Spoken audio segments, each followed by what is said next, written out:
Some years ago, when I was in the evangelical world, a big bunch of us took a bus trip up to Cleveland, Ohio. We were going to see Joseph and the Technicolor Dreamcoat.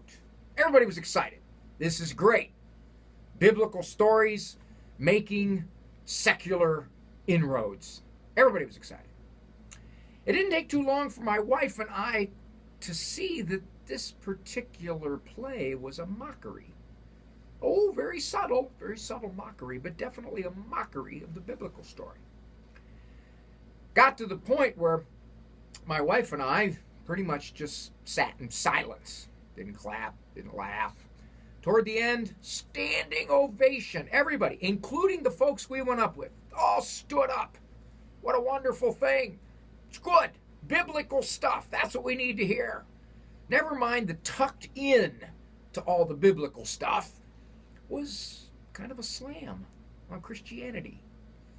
I didn't think it was so subtle, but I would imagine some people either missed it or thought it was subtle.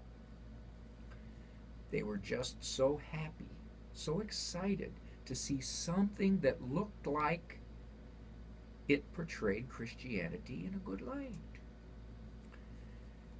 My experience has been in the media, especially in entertainment. Christians can get buffaloed.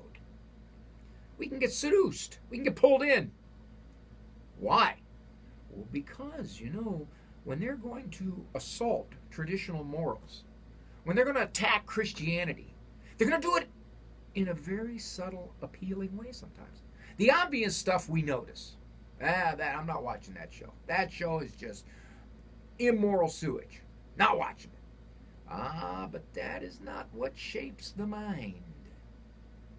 Wrong, evil, has to have an appealing element to it to trick. So people will say, but I watched it, and yeah, there was some stuff in it where they made fun of morality, and they portrayed something that I really don't believe in at all in my moral system that I believe is given by God. But there was this one scene that was really good. They had this priest, and they made him look good, and they don't make priests look good anymore in movies and in TV. I have a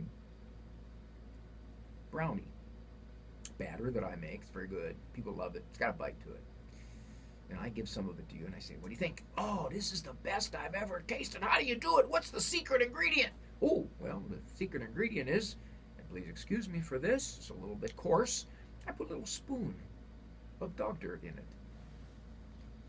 Now, you can't taste it, and it makes the batter really appealing. It tastes so good. It's got a bite. It's got a bite to it. Would you take some? No, you wouldn't. Many parents will say, I can't believe how my children think. The way they look at morals is not the way they were raised at all. What happened? Because so much of what your children see make immorality look good. It has been said that when you show evil in its ugly face, nobody's going to be attracted to it. They see it and they recognize it as wrong, as bad, as hurtful. They run from it. They shun it. Ooh, but if you make it look appealing, nice, gentle, accepting, tolerant, kind, it can shape how a young mind thinks. And I believe this is one of the main reasons why so many of our children think differently morally than the way they were raised. Because the people who want to shape the way they think are very skilled at making traditional morals look ever so bad, and the new morals look ever so good.